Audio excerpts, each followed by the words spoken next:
El artículo 61, que supongo que ustedes ya le dieron lectura o que por lo menos ya tienen el código a la mano y que ahorita lo van a leer, hace referencia a que las obligaciones de los patronos están contenidas no solo en dicho artículo. También existen otros artículos, existen reglamentos en materia laboral o reglamentos internos en los lugares de trabajo, así como en las leyes de previsión social, por lo que vamos a hacer una pequeña referencia a los más comunes o a los que podríamos considerar principales o más importantes dentro de esas obligaciones. Ya obligación será de ustedes, no es un derecho, es una obligación, darle lectura a todos los artículos, a todos los enunciados del artículo 61 para conocer más allá de lo que vemos en esta clase en cuanto a las obligaciones de patronos, trabajadores y los derechos que le asisten a uno y a otra parte en esa relación laboral. El primero que se menciona es el de enviar a la Inspección General del Trabajo un informe impreso y de manera anual. ¿Qué debe contener ese informe? Obviamente esta es obligación del patrono. Los datos en cuanto a egresos totales que se haya tenido por parte del patrono en concepto de salario, bonificaciones, así como cualquier otra prestación económica que se le haya otorgado al trabajador durante el año anterior. Es decir, este informe se rinde vencido el plazo de un año. Estamos en 2021, en los primeros 2 meses, creo, si no estoy mal, del siguiente año es el periodo en el cual el patrono tiene obligación de remitir a la Inspección General del Trabajo dicho informe. También se deben de incluir en ese informe todos los conceptos o el monto total o el rubro total de las jornadas extraordinarias que se hayan cancelado a los trabajadores que hayan sido objetos de dicha jornada y que hayan tenido pues ese pago. De igual manera se debe colocar el nombre y apellido completo de los trabajadores, sus datos generales, es decir, edad, dirección, profesión o oficio y todo lo que lo pueda identificar, su estado civil y el salario que ha devengado. Obviamente se tiene que colocar el salario mensual y el salario anual. ¿Por qué? Porque puede ser que en el transcurso del año anterior al informe haya habido un aumento salarial, haya habido un ascenso, haya habido alguna situación de préstamo que el trabajador tuvo que cancelar, haya habido algún adelanto de alguna prestación que no es lo correcto, no existe una normativa que lo establezca, pero en algunas ocasiones, en algunas empresas o entidades, hablando de derecho privado, obviamente, sí conceden ese tipo de situaciones. Pero, por ejemplo, para los que trabajan para el Estado, sabrán que el Estado nunca adelanta un pago de prestaciones, nunca adelanta pago de vacaciones, nunca adelanta pago de aguinaldo, sino que lo otorgan en el tiempo que corresponda a la prestación de que se trate. Por eso, es en contados casos donde suele ocurrir esos adelantos de salario o esos adelantos de prestaciones, pero esa situación se debe hacer constar en ese informe que se pueda rendir. La segunda de las obligaciones importantes que hemos considerado es la de preferir a los guatemaltecos ante quienes no son guatemaltecos al momento de contratar personal. Es decir, existe una fundamentación, un mandato constitucional y una situación en el Código de Trabajo que obliga a los patronos a que del total de sus trabajadores, por lo menos el 90% debe ser de origen guatemalteco. Existe una limitante en cuanto a solo poder contratar el 10% de su personal a persona que no sea guatemalteca, que sea extranjero. Esa es una obligación que el patrón no debe de observar bajo pena de sanción en algún momento si es infringida esa disposición. La tercera obligación que podemos mencionar es la de guardar la debida consideración a los trabajadores, evitando los malos tratos. Hemos visto en algunas ocasiones que los jefes inmediatos, los supervisores o los propios patronos no se dirigen con respeto, no se dirigen con consideración a sus trabajadores. Los tratan de mala manera y el simple hecho de ser un trabajador no faculta al patrono para que él pueda cometer o realizar esos actos, malos tratos, ya sea de obra o de alguna cuestión psicológica. La siguiente es la de entregar a los trabajadores los útiles, instrumentos y materiales necesarios para realizar el trabajo acordado, debiendo ser de buena calidad y en el caso dejen de ser eficientes, reponerlos. Aquí en este aspecto podemos mencionar que obviamente el patrón no es el obligado a dar las herramientas o los instrumentos y los materiales que se van a utilizar o que sean necesarios para que como trabajadores podamos desempeñar la labor que nos ha sido encomendada. Estos materiales obviamente deben de ser de buena calidad para evitar gastos constantes y de alguna manera repetitivos en cuanto a andar reponiendo material, instrumentos o equipo que por la mala calidad pues tenga que ser repuesto o cambiado cada cierto tiempo, con más frecuencia que un equipo de buena calidad. Cuando dejan de ser eficientes porque se sufrió un desgaste, porque el equipo, el instrumento o el material ya no es posible utilizarlo porque se descompuso, tuvo un desperfecto o simplemente dejó de ser útil, ya no tiene vida útil, pues obviamente el patrono también está obligado a reponer ese tipo de instrumentos o materiales de la misma calidad o mejor que la que estaban utilizando anteriormente. Podemos indicar como otra obligación la de proporcionar un lugar seguro para guardar esos instrumentos y útiles o materiales para la realización del trabajo.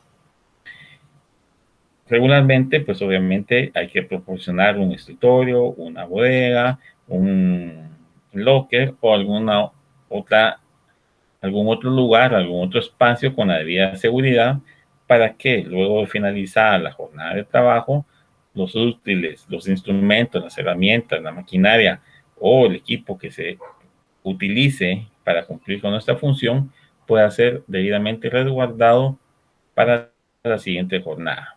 ¿Por qué se pretende esto? Porque obviamente, si por ejemplo es un instrumento caro, es un equipo muy caro, que es de muy frágil o que en algún momento puede ser tomado por una persona que no es la responsable para su uso, pues obviamente puede existir alguna situación que ponga en riesgo la integridad del equipo.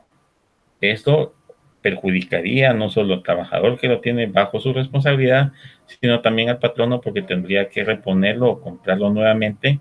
Y hay situaciones en las que los equipos son muy caros y no existe la disponibilidad inmediata en cuanto al recurso monetario se refiere para poder sustituir ese tipo de situaciones. Por eso, el patrono, para evitar ese tipo de inconvenientes, debe de proporcionar ese lugar seguro para el resguardo de esos instrumentos. Como siguiente obligación podemos indicar la de permitir la inspección y vigilancia de las autoridades de trabajo que puedan practicarse dentro de su empresa y cumplir con todas las disposiciones legales. Obviamente es facultad de la inspección o del Ministerio de Trabajo, mejor dicho, a través de la inspección, poder realizar esas visitas de forma sorpresiva o coordinada para verificar que el patrono está cumpliendo con las disposiciones que manda no solo el Código de Trabajo, sino las demás leyes y reglamentos en materia laboral, así como el Reglamento Interior de Trabajo o cualquier otra disposición contenida en algún otro reglamento, como podría ser el Reglamento de Seguridad e Higiene o el de Salud y Seguridad, que para el efecto se han emitido y que deben de respetarse y seguirse en todos y cada uno de los lugares de trabajo. La siguiente obligación que podemos hacer referencia es la de pagar al trabajador el salario correspondiente al tiempo que éste pierda cuando se vea imposibilitado de trabajar por culpa del patrono. Es decir, si el patrono no puede proporcionar la materia prima, si el patrono no puede proporcionar los útiles o las herramientas para la realización del trabajo, ese tiempo que el trabajador pueda perder de 1, 2, 5, un mes, debe ser cancelado por el patrono como un salario completo porque es responsabilidad de él proporcionar todas las herramientas y todos los insumos y toda la materia prima o secundaria para poder realizar la labor por parte de cada uno de los trabajadores que él tiene dentro de su centro de trabajo.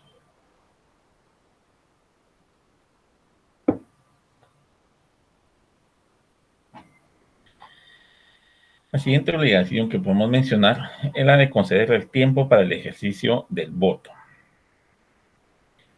Antes, en alguna oportunidad, pues obviamente el ejercicio del voto se hacía en la época o en la fecha en que las autoridades del Tribunal Supremo Electoral o el ente que hacía esa función convocaba.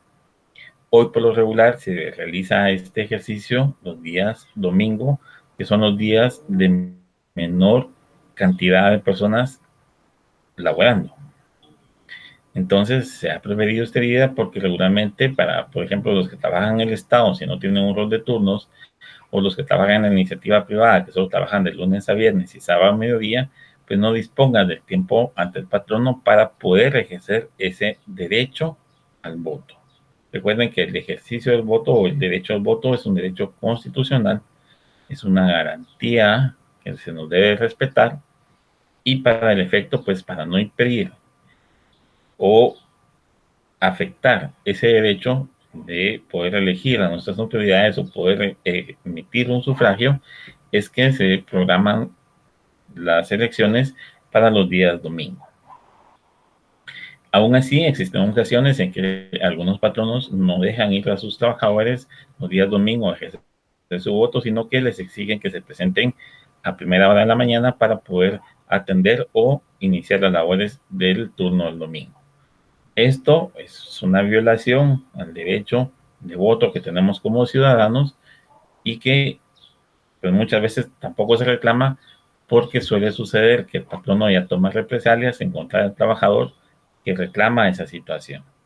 Lo ideal sería que la Inspección General del Trabajo, en esa facultad que tiene de inspeccionar o vigilar las entidades o las empresas donde se elabora los días domingos, ese día mandar a supervisores a verificar si ya todos los empleados han cumplido con poder ejercer su derecho al voto.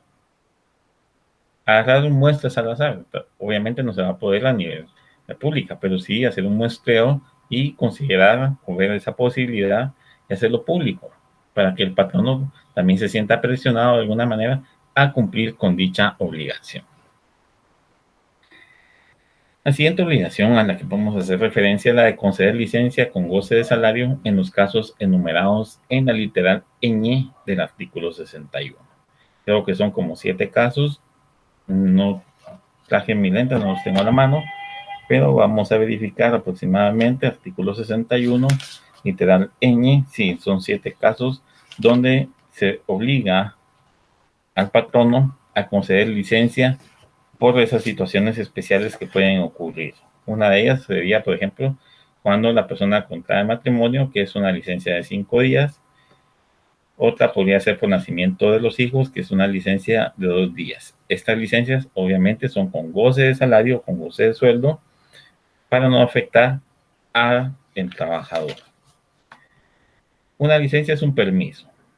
Es una situación que el patrono tiene facultad de conceder, tiene obligación de conceder de acuerdo al artículo 61 y cancelar esos días que le dio permiso al trabajador, obviamente con una causa justificada de las 7 que dispone la literal ñ del artículo 61.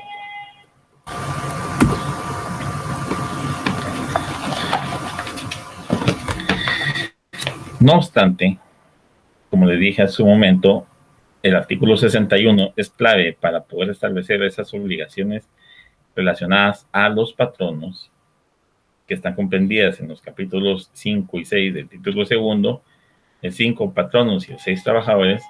Existen otras disposiciones dentro del Código de Trabajo que también obligan al patrono en particular. Y coloqué acá algunas de ellas, obviamente no se las coloqué todas para que sean ustedes los que profundicen en su estudio y de esa manera poder conocer más el Código de Trabajo. Por ejemplo, el artículo 6 establece el artículo 6, tercer párrafo. Los patronos no pueden ceder o enajenar los derechos que tengan en virtud de un contrato o relación de trabajo, ni proporcionar a otros patronos trabajadores que hubieran contratado para sí. Tiene consentimiento y continúa el artículo con su redacción. Pero del momento que establece los patronos no pueden ceder, es una prohibición. ¿sí? Pero para cederlo, tiene que tener el consentimiento del trabajador. Entonces ya se obliga al patrono a tener ese consentimiento por parte de su trabajador para poder trasladar a dichos trabajadores a otra persona o a otro patrono para alguna prestación o algún trabajo en particular.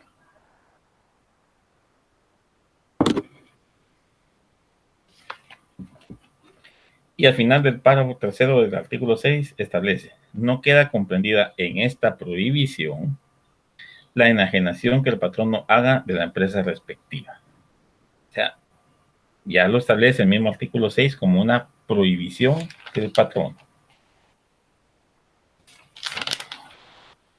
Esta ya no es tanto la obligación más que el consentimiento del trabajador. Veamos la siguiente. El artículo 10 es otra prohibición. Se prohíbe tomar cualquier clase de represalias contra los trabajadores con el propósito de impedirles parcial o totalmente el ejercicio de los derechos que les otorgue la Constitución. Es una prohibición.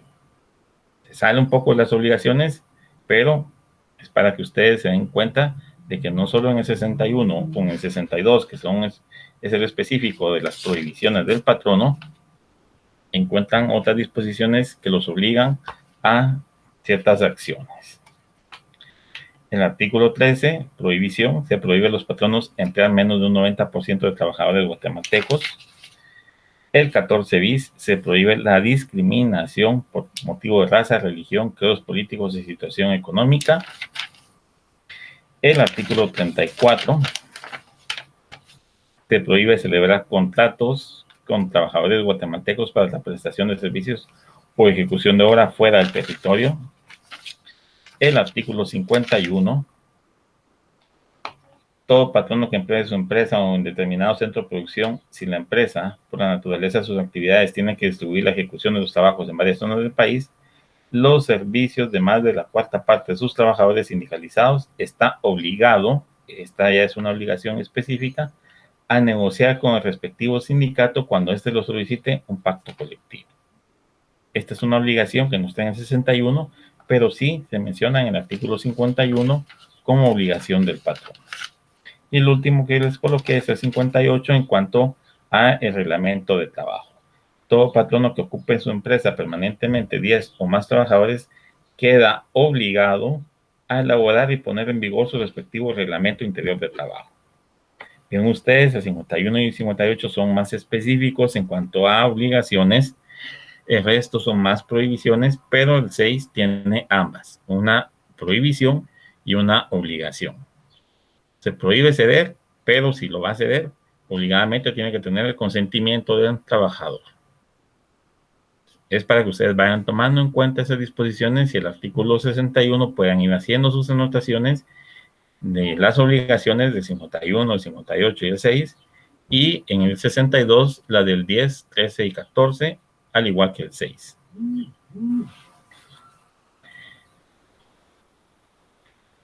En caso exista alguna infracción de cualquiera de las dos partes en la relación laboral, estas pueden ser verificadas por la Inspección General de Trabajo, y si se determina la existencia de esas infracciones, existen las sanciones que se pueden imponer para la parte que infrinja o violente las disposiciones de la relación laboral o impida el trabajo que pueda hacer la inspección. En esa virtud debe tenerse por relacionado a este tema las obligaciones que tienen en común ambas partes, tal como lo regulan los artículos 269 a 273 del Código de Trabajo. ¿Y qué establecen esos artículos?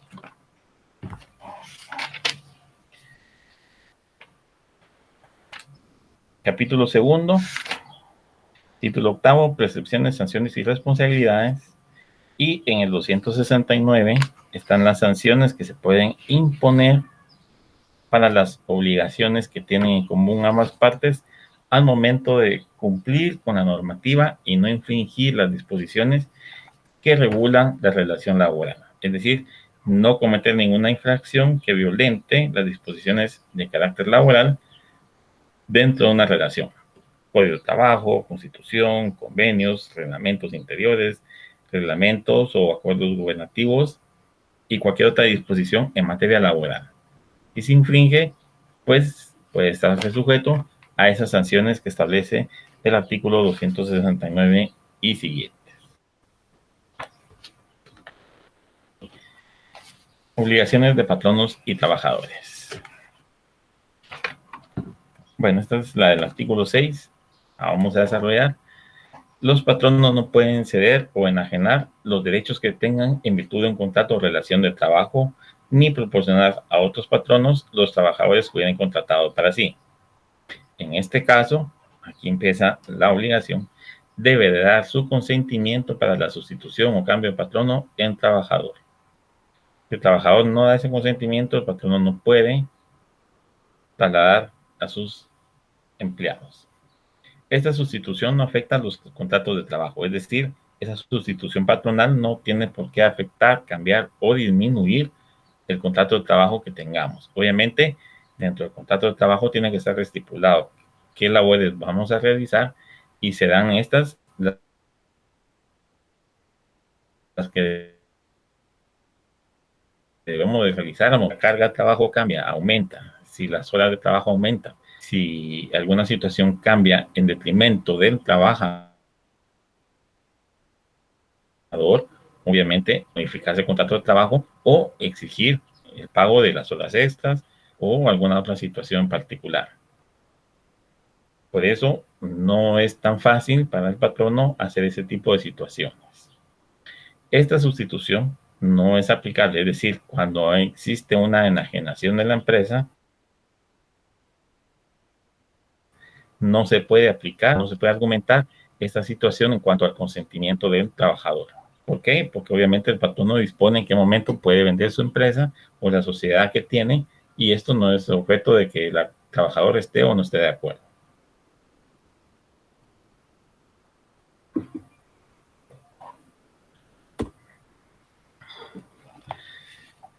Artículo 10.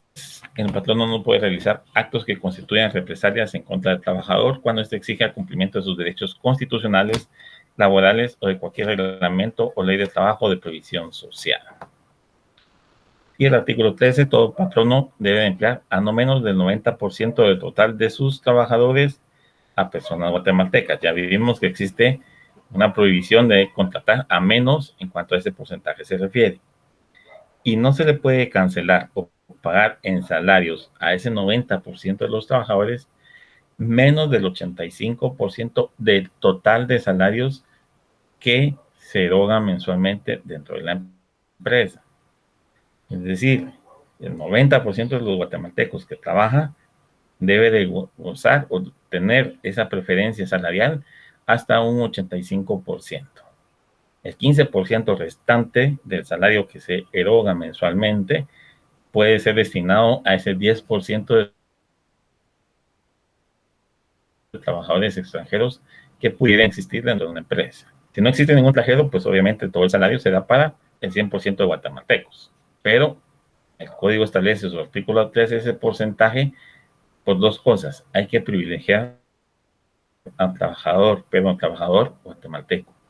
Obviamente, un extranjero que puede ser que tenga una profesión que acá en Guatemala no se tiene, que su experiencia, su expertise, su conocimiento, preparación académica sea superior a la que se recibe en Guatemala, el salario de esta persona pues obviamente va a ser mayor que una persona profesional con una profesión muy parecida pero que no tenga esa expertise o ese conocimiento. Por eso existe un límite. Hay que limitar a que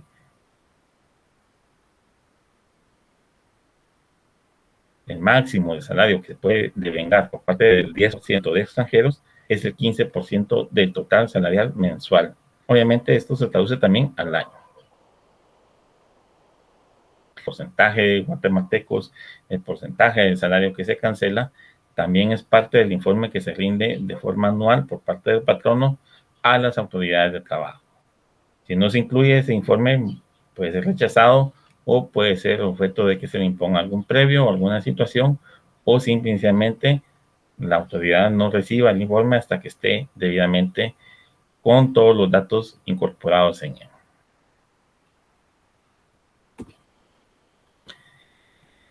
El artículo 14 bis, la prohibición a los patronos de discriminar a sus trabajadores por motivo de raza, religión, credos políticos y situación económica. En ese sentido, debemos de recordar que existe también el delito de discriminación, el cual puede ser cometido por cualquier persona de acuerdo a los elementos del tipo penal y sancionado de acuerdo con las disposiciones del proceso penal. Obviamente, el penal tiene que ser sujeto a una investigación, a un juicio y vencer a la persona en ese juicio para poderla condenar. Sin embargo, es prohibición de los patronos discriminar por esos motivos: raza, religión, credos políticos y situación económica.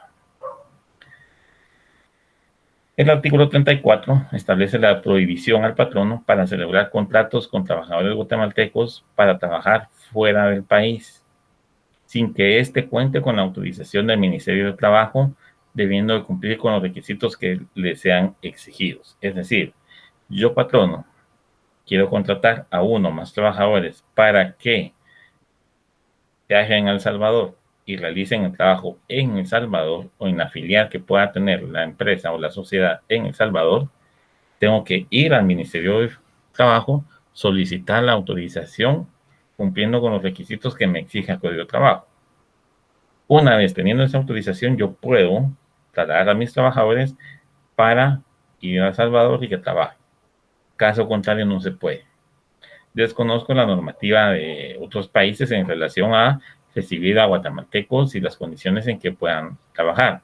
Pero acá, para poder mandarlos a trabajar, tenemos que tener el permiso del Ministerio de Trabajo.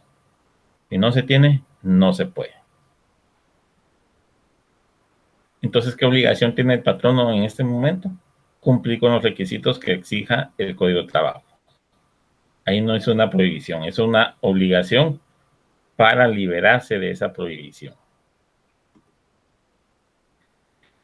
El artículo 51, que es otra obligación, exige que cuando la cuarta parte de los trabajadores sindicalizados se lo soliciten, debe el patrono o está obligado a negociar un pacto colectivo. Obviamente hay que cumplir con los requisitos de 51 que vimos hace unos momentos en cuanto a la cantidad de trabajadores, dónde van a realizar esto, su función y demás condiciones que establece el propio artículo 51. El 58, que hace referencia a la obligación del reglamento interior de trabajo cuando tiene 10 o más trabajadores de forma permanente en su lugar de trabajo. Y el 82, esa no la colocamos en la diapositiva anterior, pero hace referencia al pago de indemnización por tiempo de servicio como una obligación del patrono. ¿En qué caso? Una vez haya terminado la relación de trabajo de acuerdo a las situaciones establecidas en el propio artículo 82. Si la relación de trabajo, el contrato de trabajo, finalizó de acuerdo a lo que establece el artículo 82, esto obliga al patrono al pago de una indemnización por tiempo de servicio. Ustedes ya saben que es una indemnización por tiempo de servicio y me gustaría que me explicaran los doctos en la materia que son ustedes a través de correo, que es una indemnización por tiempo de servicio. ¿Qué entienden ustedes por indemnización por tiempo de servicio? Si no interactuamos de esa manera y lo único que van a hacer es mandarme correos de asistencia o pedirme las diapositivas, estamos mal. Tiene que ser un cruce de información para verificar que ambas partes estemos bien en lo que estamos haciendo. Aprenden ustedes, aprendo yo. Porque yo no lo sé todo. Hay diferentes puntos de vista y eso es lo interesante del derecho y lo bonito del derecho. Donde hay dos o más abogados, hay dos o más puntos de vista por un artículo determinado, por una norma específica. Entonces, me gustaría conocer esas opiniones de ustedes para verificar cómo van. Para ver si hay que hacer un cambio o hacer distinta la dinámica de la clase para ir mejorando.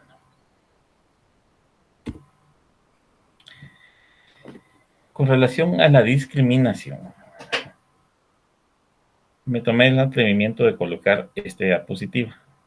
Tal vez para algunos va a caer en algo fuera de la realidad, tal vez para otros va a ser algo imposible de hacer, tal vez para otros no le van a tomar importancia, pero considero que vale la pena hacer la mención. El 14 bis, como ya vimos, prohíbe la discriminación por parte del patrono por 4 motivos específicos.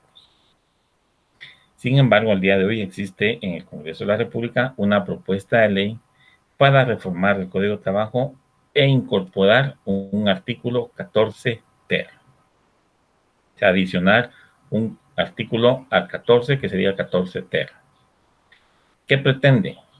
Prohibir al empleador, es una prohibición, la marginación, exclusión o discriminación por edad, religión, etnia, sexo, estado civil, idioma, discapacidad física, credos políticos o situación económica, 9 presupuestos, al momento de hacer convocatorias de empleo por cualquier medio. Vamos a modificar el Código de Trabajo según los diputados, y esa es la intención que tienen, para no discriminar al momento de convocar al empleo. Pero ¿por qué no modificamos también el 14 bis y prohibimos que durante la relación laboral tampoco se discrimine por esos 9 submotivos? Porque el 14 bis solo establece 4 motivos de discriminación. Y ustedes los pueden verificar. ¿Cuáles son? Disculpen si a veces no leo bien, pero es que se me olvidaron mis lentes. Raza, religión, credos políticos y situación económica. 4 submotivos o 4 motivos por los cuales el patrono tiene prohibición al día de hoy de discriminar. Pero ¿qué pasa con el idioma, por ejemplo? Con la discapacidad física. Ustedes que salen bastante y que conocen y que visitan grandes comercios, grandes empresas, ¿cuántas veces han visto en cualquier tipo de negocio que los atienda una persona con discapacidad física? Que le falte una mano, que le falte un brazo, que ande en silla de ruedas, que ande en muletas. ¿Cuántas veces lo han visto? Les aseguro que si lo han hecho será 1 o 2 ocasiones. Y en casos muy contados. Con discapacidad psicológica, peor. Pero con discapacidad física no hemos visto. Yo al menos no recuerdo haber visto una situación de esas. Y al día de hoy ocurre. Esta propuesta o iniciativa de ley del 14 ter va encaminada al momento en que se hace la convocatoria. Ustedes saben que una convocatoria de empleo pues se hace en un medio escrito, en redes sociales o alguna situación similar. Pero no se cumple. Dentro de los contratos de trabajo ya establecidos, solo son 4 motivos por los cuales no se puede discriminar. Pero el patrón no se puede discriminar por discapacidad física, por el idioma, por el estado civil. Por eso sí puede discriminar al día de hoy el patrono.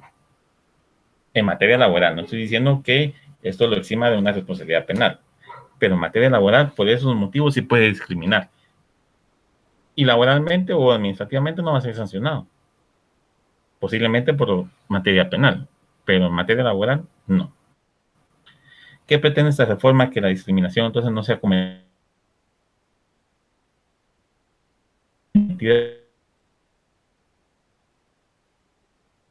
al momento de convocar. Sin embargo,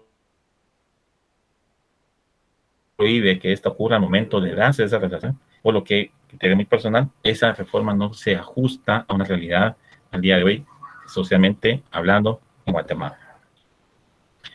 Aunado a esto, existen los mismos presupuestos del artículo 14 bis.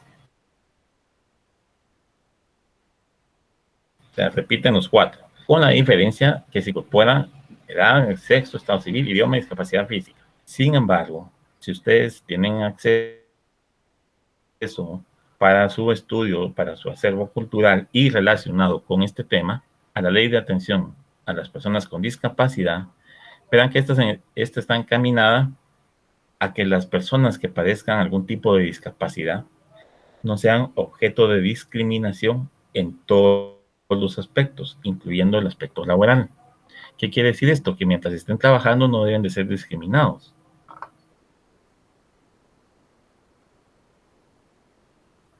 Las dudas que formulen ahorita en el correo, que estoy viendo que están mandando algunos, no las puedo responder porque no me puedo salir de acá de la clase y solventar esas situaciones. Trataré de responderlas ya en forma directa en los correos a las personas que la manden, y si ustedes tienen algún grupo de estudio donde quieran compartirlas, pues están en la libertad de hacerlo. Yo no me incluyo en ninguno de esos grupos porque, pues, una, no es idóneo para la universidad, y dos, no me gusta darle tanto grupo cuando de repente no son precisamente grupos para estudio. A veces, en vez de ser temas de estudio,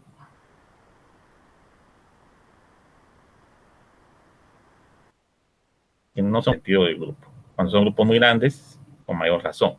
Imagínense, ustedes ahorita conectados hay, les doy el dato, 345 alumnos. Imagínense en un chat de grupo con 346 personas. Es imposible poder atender todo. Se saturaría demasiado no solo el grupo, sino el regreso participar en ese tipo de situaciones. Dudas, con todo gusto, a través del correo del curso, para que podamos entender y tener más despejada la comunicación. Si tiene miedo, entonces, el 14 bis es el que debe ser reformado. ¿En cuanto a qué? Incluir esos 5 motivos y establecición no se puede dar antes ni durante la relación laboral. Es decir, prohibirle al patrono esos 9 motivos para discriminar antes y durante la relación laboral. Fuera de esa relación laboral, pues obviamente deja de ser patrono y se acabó el asunto. Ya cometerá posiblemente el delito. Aquí no solo afectaría una relación de trabajo, sino que también podría cometer un delito. Entonces, a criterio muy personal, como les digo, no es una adición, no hay que adicionar un artículo 14T. Hay que modificar 14 bis y se acabó el asunto. Pero como conocemos de más que parecen nuestros legisladores y que contratan asesores que muchas veces, aunque les digan qué es lo correcto, qué es lo ideal, tampoco les hacen caso, pues veo difícil, una, que se apruebe esa propuesta, y dos, que se apruebe como a criterio personal debe ser. Obviamente cada uno de ustedes tendrá su criterio, sería bueno que analicen esa propuesta de ley y de repente, si sus posibilidades lo permiten, si sus contactos lo permiten, hacer esa propuesta de cambio para integrar de mejor manera esto que se pretende con lo que hay. ¿Por qué? Porque salvaguardar a la parte más débil, es decir, el trabajador. Pasemos ahora al siguiente punto de la clase del día de hoy. Suspensión de los contratos de trabajo o de la relación laboral. Esta ocurre cuando una o las dos partes de la relación laboral dejan de cumplir parcial o totalmente durante cierto tiempo alguna de sus respectivas obligaciones, sin que esto implique poner fin a esa relación de trabajo. Es decir, vamos a suspender actividades por 1, 2, 3, 4 meses. No estamos finalizando los contratos de trabajo, no estoy liquidando, no estoy pagándoles a las prestaciones. Vamos a suspender por algún tiempo. Ya sea que disponga el patrono, que dispongan los trabajadores, o ambas partes llegamos a un acuerdo. Esta suspensión puede ocurrir de 4 maneras de acuerdo a lo que establece el código. Suspensión individual parcial. Solo una de las partes incumple o solo una de las partes suspende sus actividades. Esta ocurre regularmente. Vamos a ver. Bueno, sí la vamos a ir hablando un poquito más de ellas. La siguiente suspensión es la individual total, en la que ambas partes incumplen o suspenden sus actividades. La tercera sería la colectiva parcial, cuando se afecta la mayoría o totalidad de las relaciones, pero solo y la colectiva total. La afectación es igual que la anterior, pero son ambas partes. Son 4 subformas, por decirlo de alguna manera, pero al final de cuentas es una suspensión. Es un tiempo determinado donde se dejan de realizar ambas partes las obligaciones, pero no finaliza la relación de trabajo. La conectiva parcial y total son muy parecidas, pero las causas que generan una y otra son las que las hacen diferentes en cuanto al momento en que ocurre o los motivos por los cuales ocurre, como lo veremos a continuación.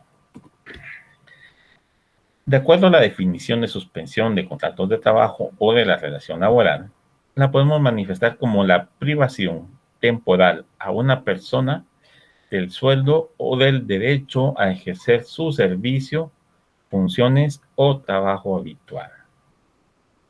Esa es la definición doctrinaria de suspensión. La podemos manifestar, es decir, entender o visualizar como la privación temporal. Privar es quitar, y temporal obviamente es por tiempo determinado a una persona del sueldo o del derecho a ejercer su servicio, es decir, realizar sus labores para las cuales fue contratado, funciones o trabajo habitual.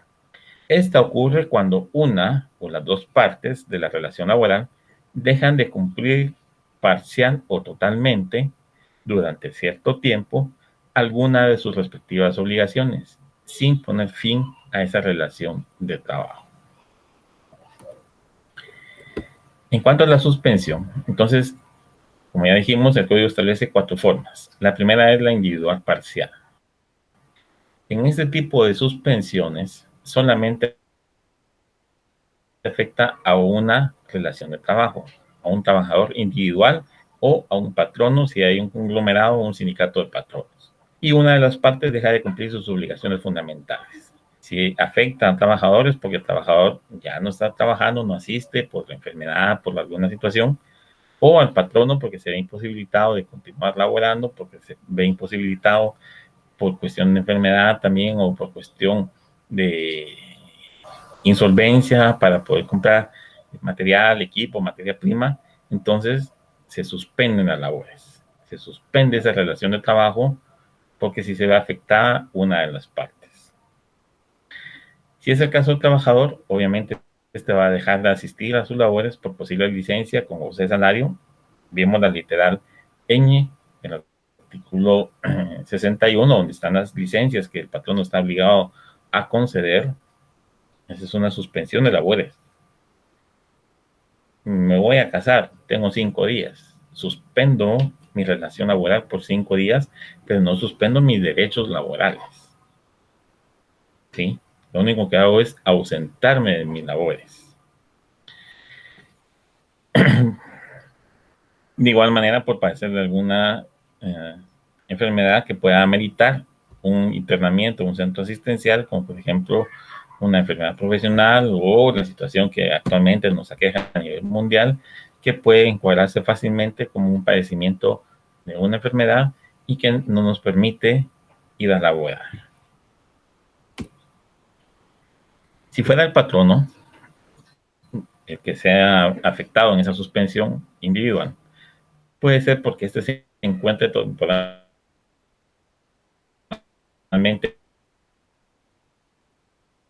en insolvencia o bien, de hecho, se vea en la necesidad de suspender labores dentro de su empresa. Por ejemplo, no para las sociedades, sino para las empresas individuales, para los que son comerciantes y tienen su pequeño negocio, por decirlo así, se ven imposibilitados de asistir, de continuar al país, suspenden labores, pero no finalizan la relación de trabajo porque va a ser por un periodo determinado de tiempo. En ambos casos, entonces, la relación laboral no se da por finalizada, toda vez que la suspensión, como ya dijimos, es un lapso específico. Obviamente no vamos a decir, a mí yo me voy a enfermar 4 días. No, pero se entiende que si es por alguna enfermedad, será durante el tiempo que le tome a esta persona recuperar su salud y reintegrarse a sus labores. Ya cuando un médico puede certificar o darle de alta si estuviera internado, entonces la persona regresa a sus funciones y el tiempo que haya tardado esa suspensión de la relación laboral es el tiempo que la ley establece como un periodo no fijado, pero sí que no vaya a ser de forma permanente. Es una suspensión temporal, es una pausa y no un alto de esa relación laboral. Esto obviamente puede no significar necesariamente algún perjuicio en cuanto a las prestaciones laborales se refiera. Es decir, yo tengo derecho a pagar mi salario, mi bono 14, a mi aguinaldo, aunque haya sido por enfermedad.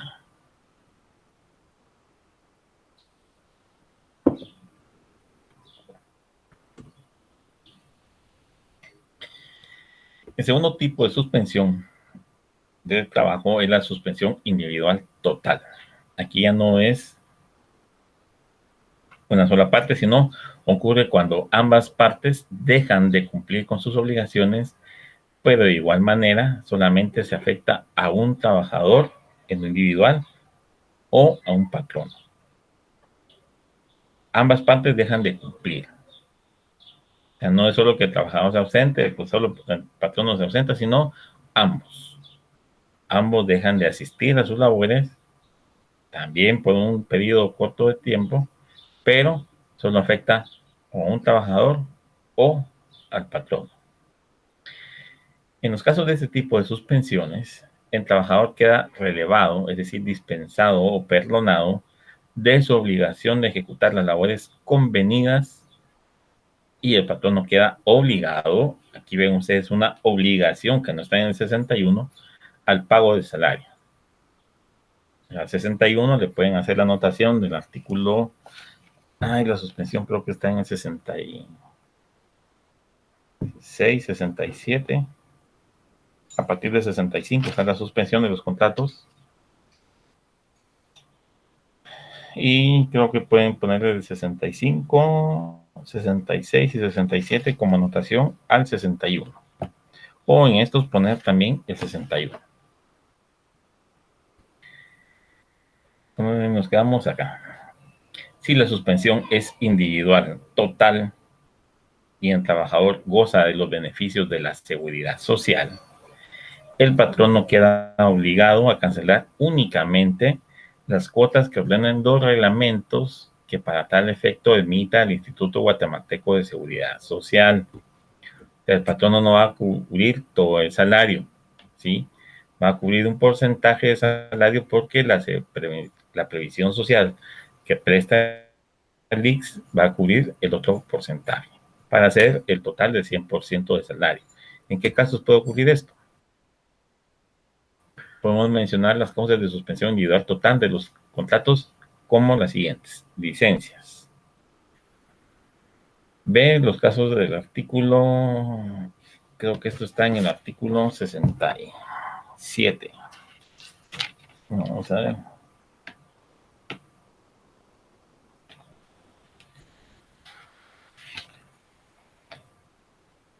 Artículo 68. Son causas de suspensión individual total de los contratos de trabajo las siguientes: licencias o descansos sin goce de salario que acuerden patronos y trabajadores. Los casos del artículo 66, inciso B, una vez transcurridos los términos en los que el patrono está obligado a pagar medio salario, como se indica o se alude en dicho artículo. Y C, el tercer presupuesto de la suspensión individual total de los contratos de trabajo es la prisión provisional, la prisión simple y el arresto menor que en contra del trabajador se pueden decretar. Estas causas son las que pueden suspender individual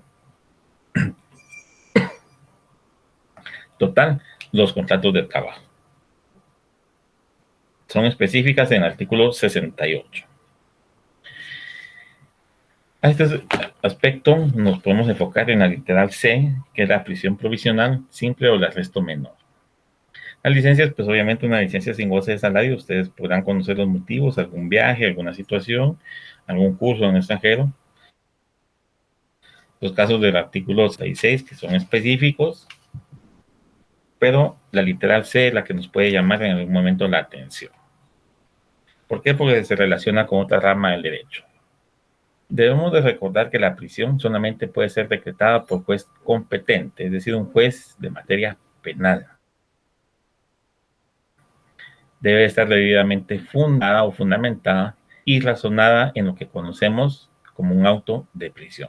Ustedes que están estudiando la fase pública, esto lo estarán por verlo o ya lo habrán visto o lo van a ver más adelante, pero lo van a ver.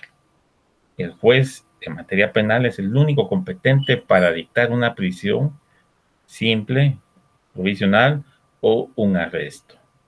Y esta debe estar fundamentada de acuerdo a lo que exige el 11 bis del procesal penal y debidamente razonada en un auto de prisión, es decir, justificar los motivos de esa prisión. No solo que el peligro de fuga y obstaculización, sino realmente por qué se está dictando ese auto. Si el delito fuere cometido contra el patrono, sus parientes o sus representantes, opera la suspensión de la relación laboral sin responsabilidad alguna para el patrono. ¿Sí?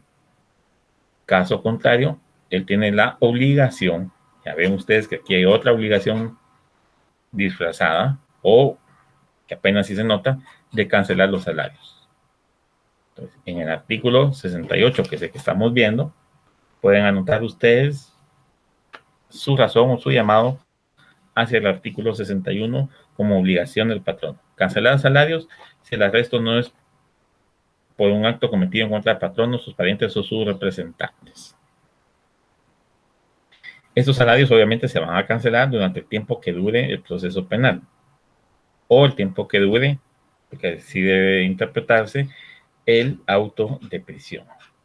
Si el trabajador al mes, a los 2 meses, obtiene su libertad, pues obviamente el patrono puede reintegrarlo a sus funciones y continuar laborando normalmente. ¿Qué ocurra? Eso es aparte. Que muchos patronos no se quieren involucrar en ese tipo de situaciones, eso es aparte. Que muchos aprovechan para justificar los despidos, es totalmente distinto. No está justificado porque no es una causa, como lo veremos, para la terminación del contrato de trabajo, un auto de prisión, pero sí ocurre y es una prohibición para el patrono porque no tiene justificación.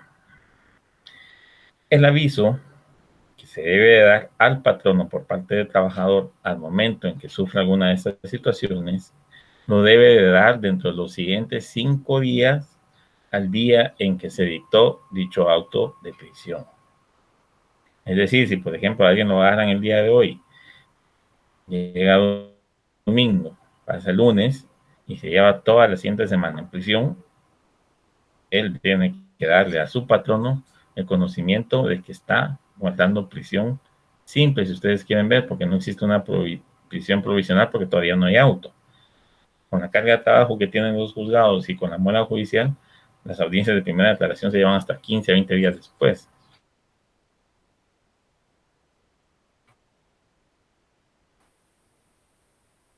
Así se llama la audiencia. Eso para interrupción de plazos en materia. Pero esté en prisión simple, en prisión provisional o en arresto, el trabajador tiene 5 días después de que empezó a guardar prisión de informar a su patrón. Si no informa o informa de responsabilidad del trabajador, perdón, del patrono, el despedir al trabajador. Recuerden que una inasistencia por más de 2 días de forma injustificada, vamos a ver, una vez finalizado el auto de prisión, es decir, si por ejemplo el trabajador lo escuchan hasta el día viernes, el mismo viernes o el lunes, o más tarde 2 días después de que salió de prisión, debe de regresar a sus labores. porque si no, es facultad del patrono dar por terminada de esos 2 días. En la asistencia por más de 2 días al centro de trabajo o sin causa justificada, es causal para que el patrono pueda dar por terminada la relación de trabajo. Entonces, vean qué beneficio tiene. 5 días y pagar una vez salga de prisión. Se está protegiendo al trabajador, pero más allá de eso tampoco se puede. Si el trabajador no quiere cumplir, ya no es culpa del patrón. El alcaide o jefe del centro de detención deberá emitir a la persona que guarde prisión la constancia respectiva de su permanencia en dicho centro carcelario para efecto del aviso. Esto obviamente a solicitud del trabajador. Caso contrario, el juez de trabajo puede imponerle al alcaide o al jefe del centro de detención una multa entre 10 a 500 quetzales. Ocurre, yo en la práctica, en mi experiencia, en mi expertise, nunca he tenido ese caso, pero está regulado porque posiblemente al momento en que se generó el Código de Trabajo había una situación similar o el legislador tuvo esa visión a futuro. ¿Qué sucede? Obviamente, si yo soy el detenido y le pido al alcalde esa situación y el alcalde no me da mi constancia, puedo informar de eso al juez de trabajo para que imponer esa multa entre 10 a 500 quetzales. Ajustada a la realidad, tal vez ya no, pero recordemos que para el salario que tiene un elemento del sistema penitenciario, 500 quetzales, que podría ser la multa máxima, ya es un golpe bastante duro. Esta relación o esta situación de suspensión se asemeja mucho al derecho de inamovilidad, toda vez que el patrono no puede dar por finalizada la relación laboral sin justificada. ¿Puede contratar a otra persona para que realice en forma temporal ese trabajo? Sí, lo puede contratar y lo puede despedir sin responsabilidad de su parte, es decir, sin responsabilidad por parte del patrono, ¿no? Al momento en que el trabajador que estaba suspendido regrese a sus labores.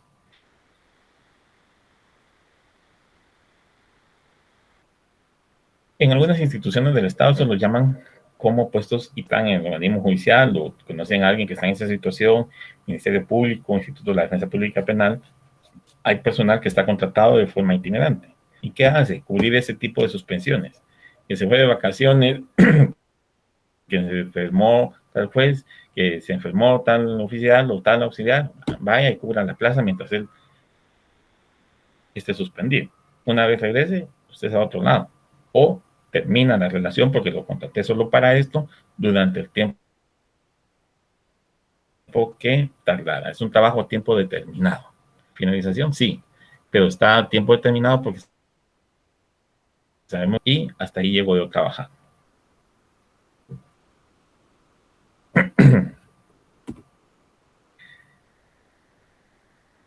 La tercera causa o la tercera modalidad de suspensión es la colectiva parcial de las relaciones de trabajo. Es decir, se afecta a más de un trabajador o bien a varios patronos si ese fuera el caso. La causa que afecta a estas relaciones laborales debe de ser la misma para ambas partes. Es decir, si afecta a un trabajador, si afecta a más trabajadores, pues a dos o más, o a dos o más patronos, debe ser la misma causa la que nos afecte a ambas partes en esa relación.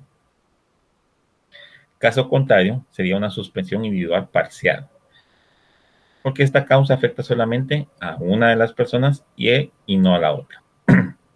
Una licencia con goce de salario, por ejemplo, que en una colectiva nos tiene que afectar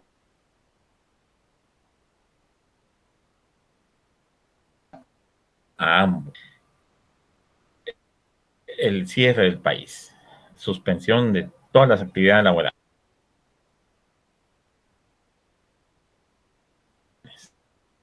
fines de semana, casa. ¿Había una suspensión de los contratos de trabajo? Sí. ¿Había una misma causa que nos afectaba a patronos y trabajadores? Sí. Esa o ese es un ejemplo claro,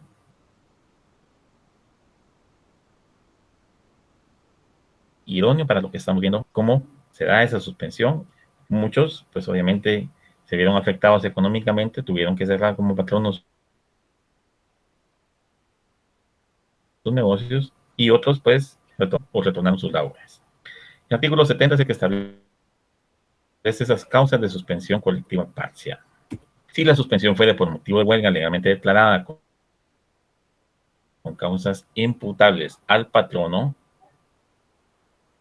es decir,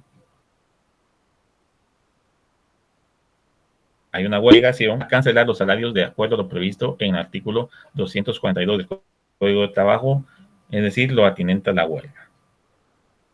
Y por último, o la cuarta forma de suspensión es la colectiva total. En esta suspensión, ambas partes quedan relevadas, dispensadas o perdonadas del cumplimiento de sus obligaciones fundamentales, sin responsabilidad para ninguna de ellas. Pero la relación se debe ver afectada por la misma causa. En una, hay obligación de pagar. En esta, que es colectiva total, nos afecta la misma causa, pero no tengo obligación de pagar, ni ellos tienen obligación de continuar con sus labores. Dentro de las causales que tenemos en este tipo de suspensiones está la huelga, el paro, obviamente legalmente declarados, la falta de materia prima para llevar a cabo y los casos constitutivos de fuerza mayor o casos fortuitos. La paralización del día jueves. ¿A causa nos afectó? Pues sí. ¿Hay responsabilidad? No. Es un caso fortuito, es un caso de fuerza mayor.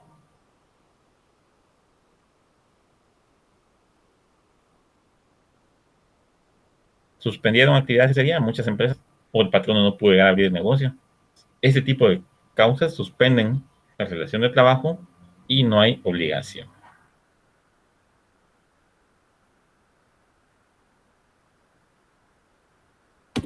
En los casos en que la autoridad administrativa de trabajo debe de emitir un acuerdo. ¿Cuál es la autoridad administrativa de trabajo? El ministerio, en el cual pueda dictar medidas de emergencia sin que éstas lesionen intereses patronales y que den un alivio a la situación económica de los trabajadores. Esto lo vimos el año pasado. ¿Ocurrió en el país? Sí. Una disposición del Ministerio de Trabajo que establecía que, si no recuerdo mal, por día de trabajo se tenía que cancelar, creo que 75 quetzales a cada trabajador. Obviamente no estaban trabajando, no había ese movimiento y por eso fue el quiebre en muchos negocios o empresas, porque no estaba entrando dinero para cubrir esos gastos. Estaba cerrado, estaba paralizado el país. Entonces, ¿qué hizo el Ministerio de Trabajo? Bueno, ayudemos al trabajador, porque se supone que es el económicamente más débil, y emitamos este acuerdo ministerial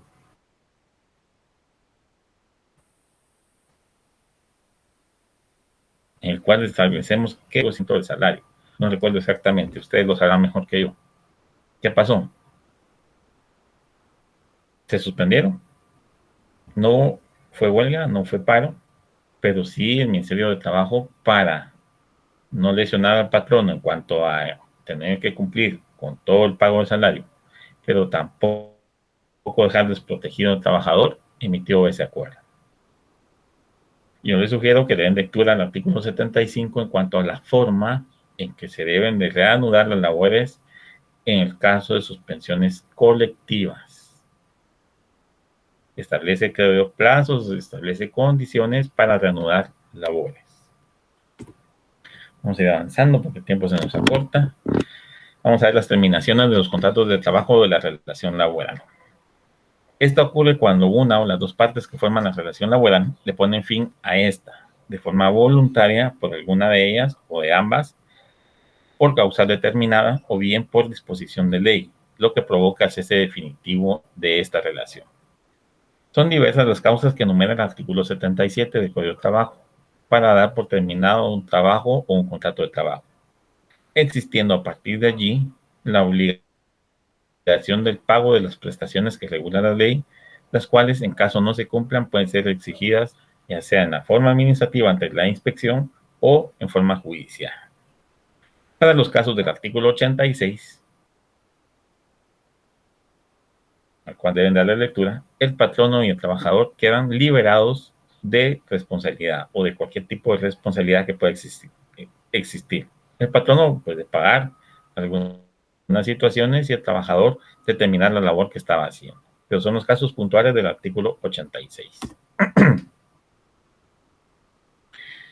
De acuerdo a lo establecido en el artículo 78, la terminación surte efecto desde que se le da aviso al trabajador indicándole la causa del despido. Sin embargo, este puede emplazar al patrono, es decir, acudir a un órgano jurisdiccional antes de que transcurra el tiempo de la prescripción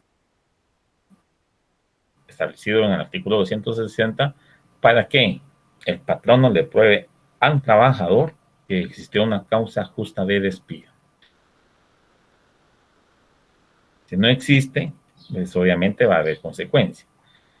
Ahora, si existe y la logra probar el patrono, obviamente el trabajador pues se tendrá que ajustar a lo que resuelva el juez. Si esta causa no es probada, el patrono debe pagar la indemnización. El código establezca específicamente el artículo 82. Recuerden que esta es una obligación. Y a título de daños y perjuicios, los salarios dejados de percibir.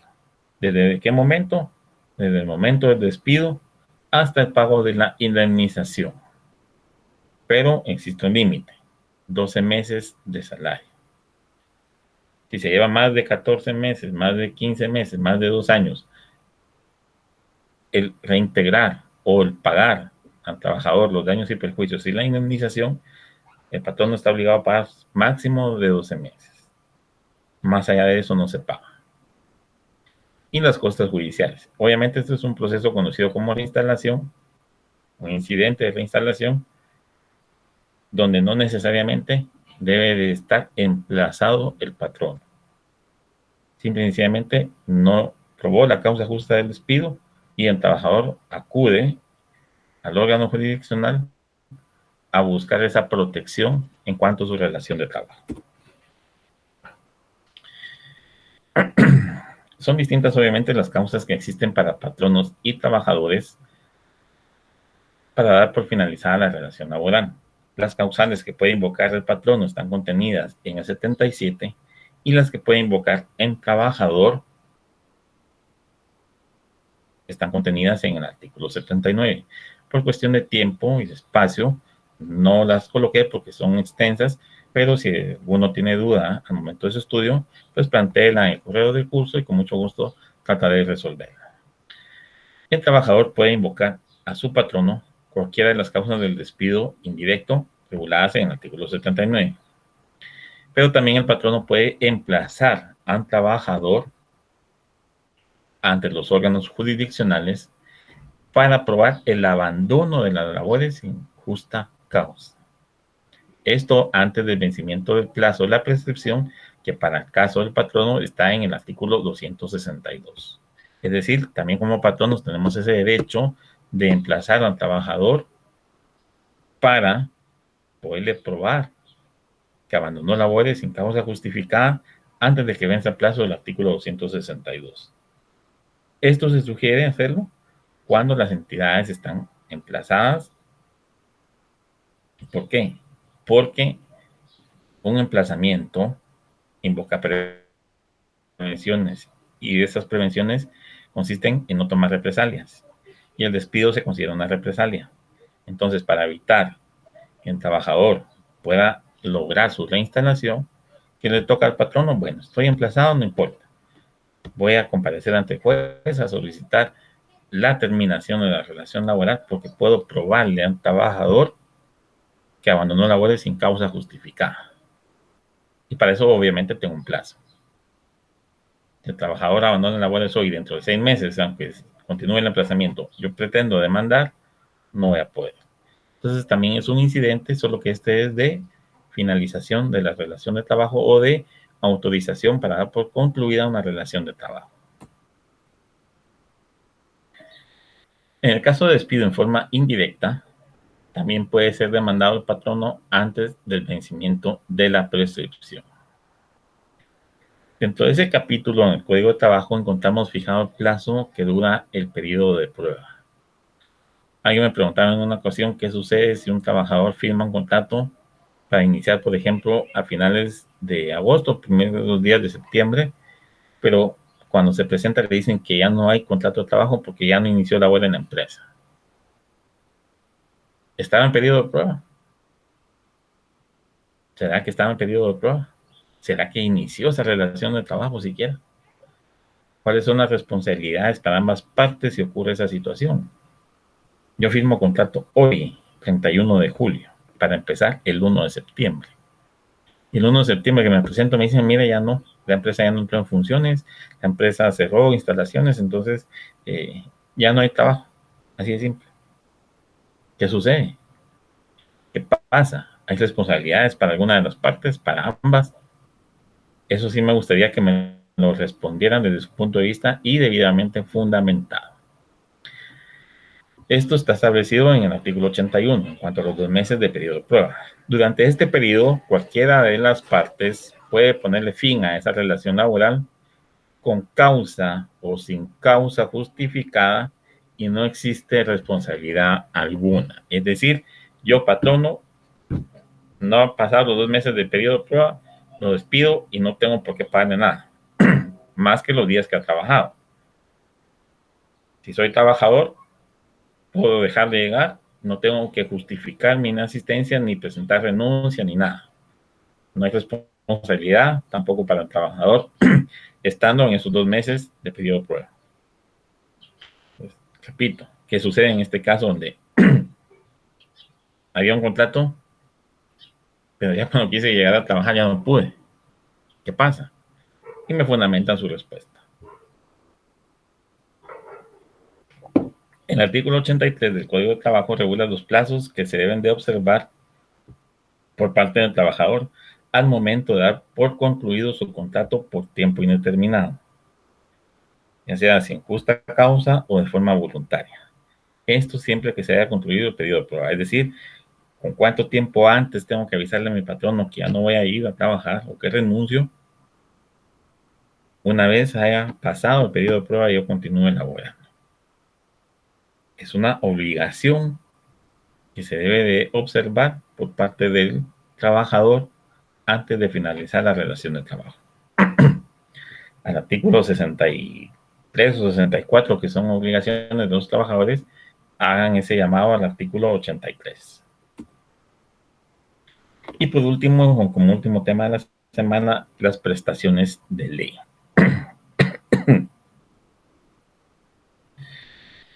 La prestación la podemos definir como una remuneración, generalmente en dinero, que el patrono otorga a su trabajador en virtud de la labor que ha realizado, ya sea que ésta se encuentre establecida en un cuerpo normativo y que se otorga con cierta frecuencia o al terminar la relación de trabajo.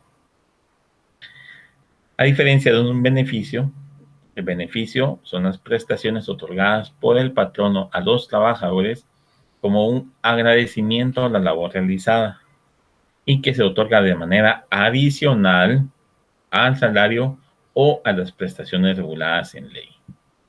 No es lo mismo entonces una prestación que un beneficio.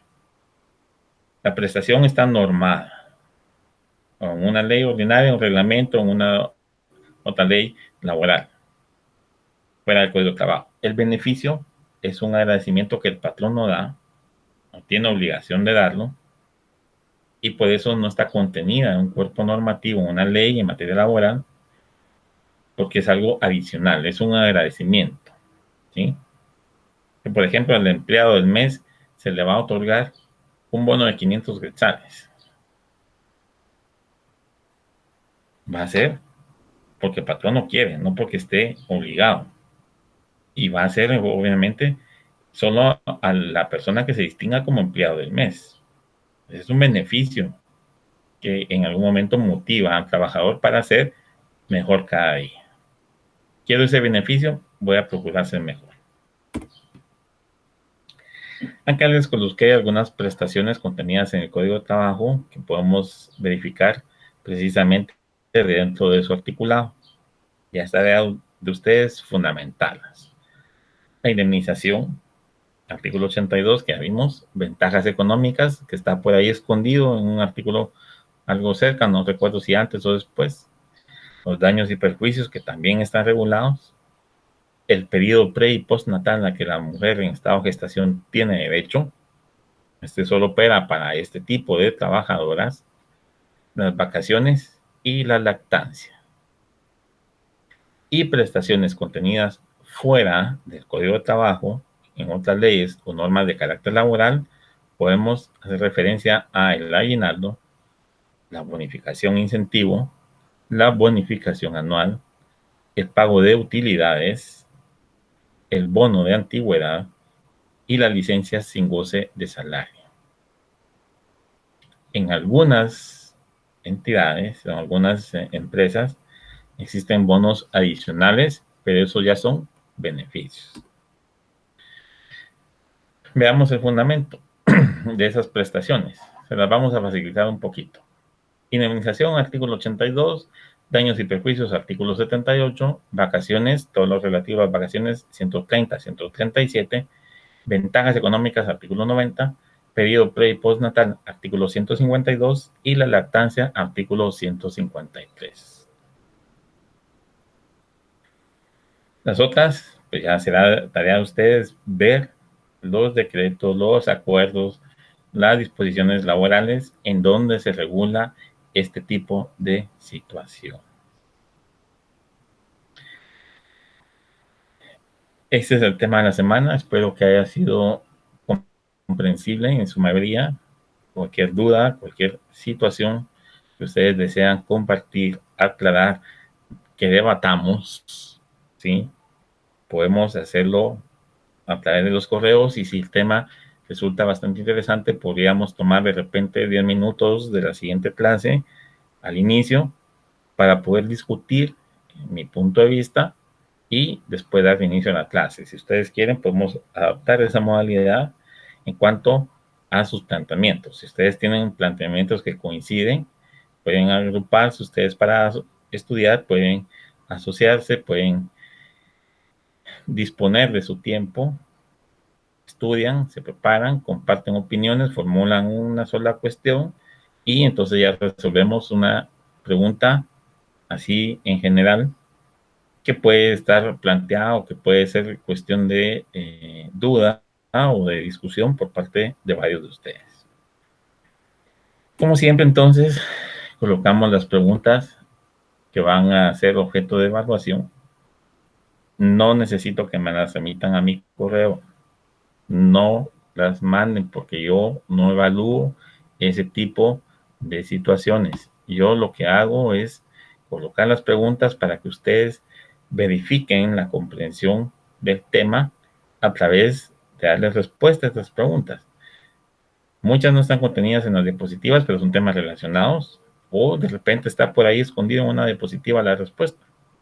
Ya serán ustedes los que se tendrán que dar a la tarea de estudiarlas. ¿Por qué? Porque pueden ser objeto de evaluación por parte de la universidad. Pueden ser objeto de un examen parcial, de exámenes cortos, de talleres, de laboratorios, no sé. Ya la universidad dispone cómo evalúa. Yo no evalúo, yo no califico. Entonces, por favor, después de su examen parcial o de sus exámenes, si tienen dudas, no se aboguen conmigo porque yo no les puedo ayudar. En todo caso, será con la universidad. La primera pregunta establece entonces que es una obligación patronal. La segunda, que pretende regular el Código de Trabajo. La tercera, cuál es la función de la Inspección General del Trabajo en caso de incumplimiento de las obligaciones. La cuarta, en qué consiste la suspensión parcial de los contratos de trabajo. La quinta, cuáles son los tipos de suspensión de los contratos de trabajo. La sexta, cuáles son los tipos de terminación de los contratos de trabajo. La séptima, cuáles son las obligaciones del patrono al terminar una relación laboral. Acuérdense que las obligaciones están dispersas y no están solo contenidas en el artículo 61. La octava, en qué casos existe o no existe, mejor dicho, responsabilidad de las partes para terminar un contrato de trabajo. La novena, en qué consiste una prestación de ley.